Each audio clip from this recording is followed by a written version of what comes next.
Hello friends, welcome to your own channel daily stock. तो इस video में मैं आपको BEML के अंदर आज आपको इतनी तेजी क्यों देखने को मिली तो इसके बारे में बताने वाला हूं और ये भी बताऊंगा कि क्या अब आपको BEML के अंदर इन्वेस्टमेंट करना चाहिए या नहीं। तो ये पूरी जानकारी आपको इस वीडियो में मिलने वाली है, तो आप इस वीडियो को एंड तक जरूर देखिएगा।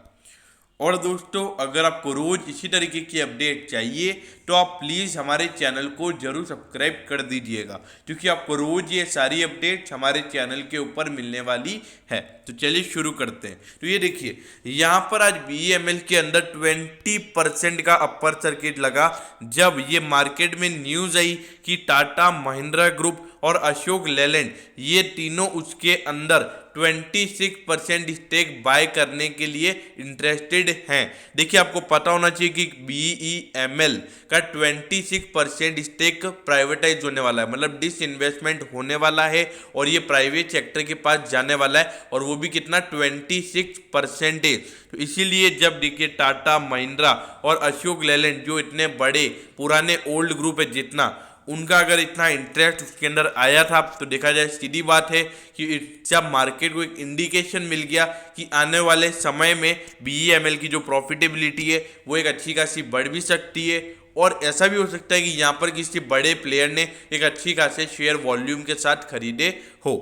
तो इसीलिए आज आपको यहाँ पर BEML के अंदर इतनी बढ़िया तेजी देखने को मिली। अब देखिए, सबसे पहली बात ये है कि ये जो न्यूज़ है ये एकदम कंफर्म्ड न्यूज़ नहीं है, लेकिन मार्केट में न्यूज़ यही चल रही है कि टाटा ग्रुप, महिंद्रा ग्रुप और अशोक लेलैंड जो कि अपने हिंदुजा ग्रुप से बिलोंग करता है, तो ये तीनों ग्रुप यहाँ पर इसके स्टेक खरीदने में इंटरेस्टेड हैं। देखिए, अगर ये न्यूज़ कंफर्म हो जाती है तो मेरे ख्याल से यहाँ पर BEML का जो शेयर होगा, मतलब अगर ये सिर्फ अभी तक इंटरेस्टेड है, अगर वो एकदम कंफर्म हो जाएंगे कि यहाँ पर अगर ये तीनों थोड़ा थोड़ा स्टेक अगर BEML का खरीदते हैं तो मेरे ख्याल से आपको ये BEML यहाँ से रुकता हुआ नजर नहीं आएगा। आराम से 1700-1800 के लगभग BEML का शेयर चला जाएगा। अब ये देखिए, अगर आप वैल्यूएशन देखेंगे तो 77 का प्राइस टू अर्निंग रेशियो इसका है। देखिए, मैं टिकर टैप से ये इन्फॉर्मेशन लेता हूँ और टिकर टैप पे यहाँ पर एक सेक्टर का प्राइस टू अर्निंग और डिविडेंड दोनों के अंदर एक दिक्कत आ रही है, तो ये दोनों यहाँ पर गलत है, तो इसीलिए आप इनको सही मत मान लीजिएगा।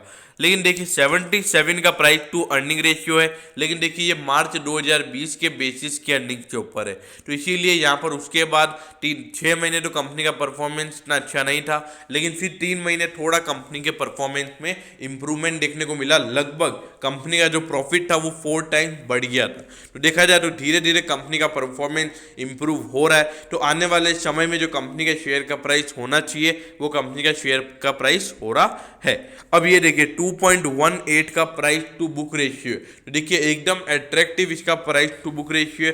और मेन बात क्या है कि अभी ये अपना 26% स्टेक प्राइवेटाइज कर रहे हैं, मतलब अभी प्राइवेट और पब्लिक कंपनी हो रही है। पहले पूरा लगभग 75% के लगभग पूरा जो स्टेक था वो गवर्नमेंट के पास था, तो अब यहाँ पर अगर इसमें प्राइवेट सेक्टर भी इंक्लूड होंगे तो सीधी बात है कि ये आपको सेक्टर के मुकाबले महंगे वैल्यूएशन पर ही मिलेगा।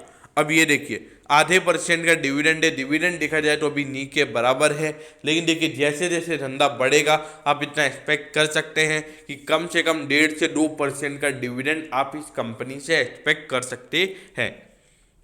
अब ये देखिए, पिछली बार देखिए 2 साल से इसके धंधा एकदम आधा हो गया था। ये देखिए कहाँ ये 120 करोड़ का मुनाफा, उसके बाद में 2 साल से लगातार 60 करोड़ का मुनाफा ही था, और पिछले साल तो रेवेन्यूज में भी गिरावट देखने को मिली थी, लेकिन इस बार अच्छी खासी रिकवरी देखने को मिली है और प्रॉफिटेबिलिटी में भी हमने अच्छी खासी रिकवरी देखी है। इसलिए मैंने Q3 रिजल्ट की एक सेपरेट वीडियो बना रखी है, आप जाके देख सकते हैं।